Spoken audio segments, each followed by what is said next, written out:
Good morning. और अभी market जो खुला है 2 दिन के बाद में वो गैप अप खुला है। मार्केट में डेटा बुलिश भी दिख रहा है, लेकिन मार्केट उसको रिएक्ट नहीं कर रहा है। क्यों नहीं रिएक्ट कर रहा है? क्योंकि एक्सटेंशन ऑफ सपोर्ट की राह देखना बहुत जरूरी है। फिलहाल जो डेटा मुझे दिख रहा है इसके ऊपर बात करेंगे। पहले अगर हिस्टोरिकल देखा जाए तो रेजिस्टेंस ऊपर से नीचे स्ट्रांग हुआ है, सिर्फ शिफ्ट नहीं हुआ है, स्ट्रांग हुआ है, याद रखिए। तो स्ट्रांग की मैं बात कर रहा हूँ, इसका मतलब क्या है? मार्केट एक्सटेंशन ऑफ सपोर्ट तक जा सकता है। सपोर्ट पूरी तरह से स्ट्रांग है। राम और शाम की अगर बात की जाए यहाँ पे, तो भाई साहब वहां पे रेजिस्टेंस में ऊपर जो येलो कलर था, अगर वो वापस आता है और एक्सटेंशन ऑफ सपोर्ट वापस आता है, तो ये बढ़िया सा ट्रेड बनेगा एक्सटेंशन ऑफ सपोर्ट से मार्केट में।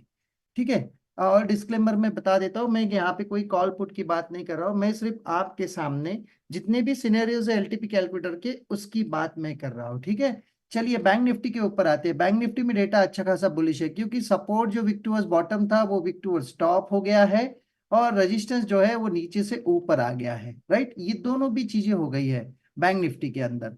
और देखिए सपोर्ट और एक पायदान ऊपर, विक टुवर्ड्स टॉप। इसका मतलब क्या है? आपको ध्यान देना है बस इस परसेंटेज पे। अगर ये विक टुवर्ड्स स्टॉप रेजिस्टेंस होता है तो मार्केट यहां तक आने की कोशिश करेगा। अदरवाइज फिलहाल मार्केट 300 के एक्सटेंशन जो 300 दिखा रहा है वहां तक जाने की कोशिश करेंगे, इसके आगे नहीं जा सकता फिलहाल तो भी। ठीक है। आज मिड कैप का एक्सपायरी है, तो मिड कैप का भी मैंने चार्ट लगाया है, मिड कैप के ऊपर भी बात करेंगे। मिड कैप में सपोर्ट रेजिस्टेंस दोनों भी नीचे से ऊपर शिफ्ट हो गए, और फिलहाल जो दिख रहा है आपको रेजिस्टेंस ऊपर शिफ्ट होके और विक टू स्टॉप दिखा रहा है। यानी मिड कैप तो अच्छा खासा बुलिश दिख रहा है, लेकिन इसके अंदर कोई भी चांस लेना है तो कभी भी मार्केट को अपने लेवल्स पे आने की राह देखनी चाहिए। ठीक है। तो रेजिस्टेंस और सपोर्ट के बारे में मैं बात कर रहा था मिड कैप में। तो ये देखिए मिड कैप का हिस्टोरिकल, ये 400 पे था, जो फिलहाल 500 पे खड़ा है। राइट। और दूसरी बात, जो रेजिस्टेंस आपका दिख रहा है जो 500 पे था, वो 600 पे विक टू स्टॉप था, वो अभी 600 से विक टू स्टॉप 700 पे हो गया है।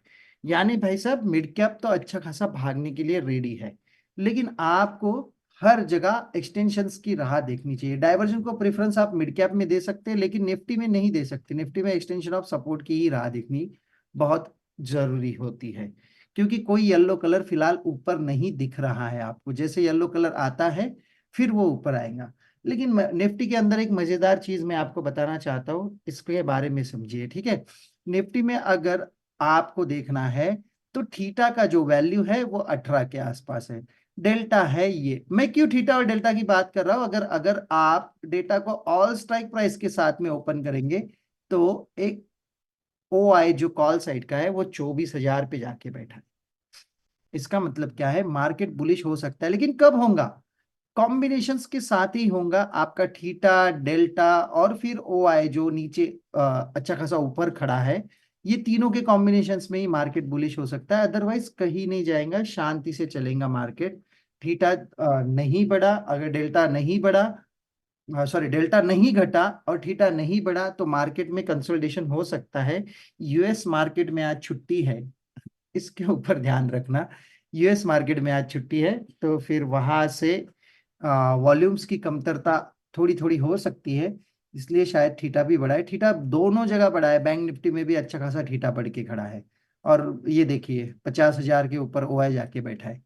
तो हर जगह इसको देखिए, समझिए और फिर अपने डिसीजंस के बारे में सोचिए। अभी तक के लिए इतना ही। सेकंड वीडियो नोट के अंदर अगर कुछ होगा डेटा खास, तो हम लोग मिड कैप निफ्टी के ऊपर बात करेंगे।